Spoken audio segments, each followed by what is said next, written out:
Jehovah's Witnesses practice a strict form of shunning, where they are not supposed to communicate, associate, or have anything to do with someone who has been disfellowshipped or chosen to leave the organization of Jehovah's Witnesses. Those who leave on their own and who speak against the Watchtower are labeled as apostates, and they also are supposed to be strictly shunned. If you ask one of Jehovah's Witnesses, they would tell you that they are making a personal choice based on their Bible-trained conscience of what they're supposed to be doing when they shun someone. But is that actually true?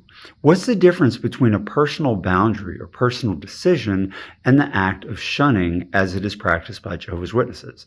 Let's walk through the differences now. First, there's individual decision versus organizational policy. With individual choice, choosing to distance oneself from a toxic individual, well, that's a personal matter. And it's often meant to protect your emotional, mental, or physical well-being, and the decision is usually based on your personal experience and judgment. Jehovah's Witnesses shunning is different.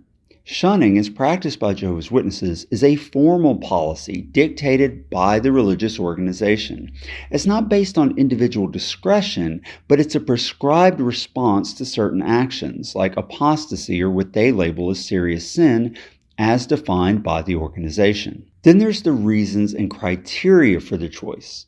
With individual choice, the reasons for distancing oneself from a toxic individual are varied and personal. They can include abuse, manipulation, negative influence, or any behavior that an individual finds harmful or distressing. With Jehovah's Witnesses' practice of shunning, the reasons for shunning are strictly defined by the religious doctrines of Jehovah's Witnesses. It's typically reserved for those who've been disfellowshipped or disassociated from the church, often due to actions that the church considers morally wrong or heretical. Then there's the scope and extent of the action. With individual choice, the scope of the distancing is limited to the individual's personal interactions. It doesn't usually involve a formal or public declaration, and it doesn't necessarily extend to all aspects of social or family life. You could choose to interact with the person when necessary at whatever events up to your discretion. Jehovah's Witnesses shunning is not like that. Shunning is comprehensive and extends to all forms of social and familial interaction. It's not just a personal decision, but involves the entire community of Jehovah's Witnesses.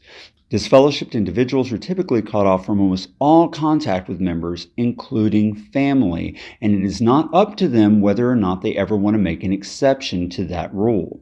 Then there's the matter of community involvement. With individual choice, the decision to distance oneself from a toxic person is usually a private matter, and it doesn't necessarily involve the wider community or social group. With Jehovah's Witnesses shunning, the practice is community enforced. All members of the congregation are expected to adhere to the shunning policy, making it a collective action, and no dissent is allowed. On the matter of flexibility and reconciliation, with individual choice, the decision to distance oneself from someone can be reversed at any time, based on personal judgment and circumstances. Reconciliation is possible if the circumstances change. If the person decides to forgive and forget, they can let it go whenever they want. With the practice of shunning by Jehovah's Witnesses, reconciliation is subject to strict religious processes. The disfellowshipped individual must demonstrate repentance and undergo a formal process with the elders and a judicial committee in order to be reinstated. Then there's the emotional and social impact of the behavior.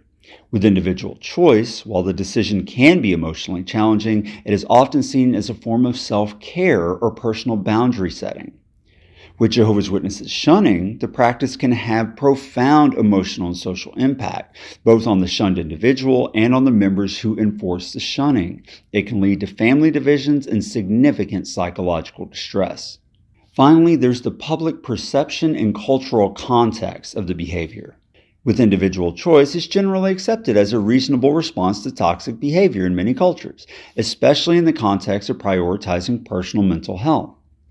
With Jehovah's Witnesses shunning, however, the practice is controversial and often criticized, especially in cultures that value individual freedoms and family bonds. The bottom line is that Jehovah's Witnesses are coerced into shunning the people that the Watchtower tells them they must shun based on the Watchtower settings of what is right and what is wrong. Personal decision is not really involved. You might choose to not associate with someone who engages in the practices that get them disfellowshipped, but in the case of shunning, you must make the decision that the Watchtower tells you to make, or you too will face consequences. That is not personal boundaries. That is not personal choice. That is not a personal decision. You are being coerced into making that decision. And that's the difference between personal choice and the Jehovah's Witnesses' practice of strict shunning. The strict enforcement and practice of shunning by Jehovah's Witnesses is both inhumane and a violation of a person's human rights.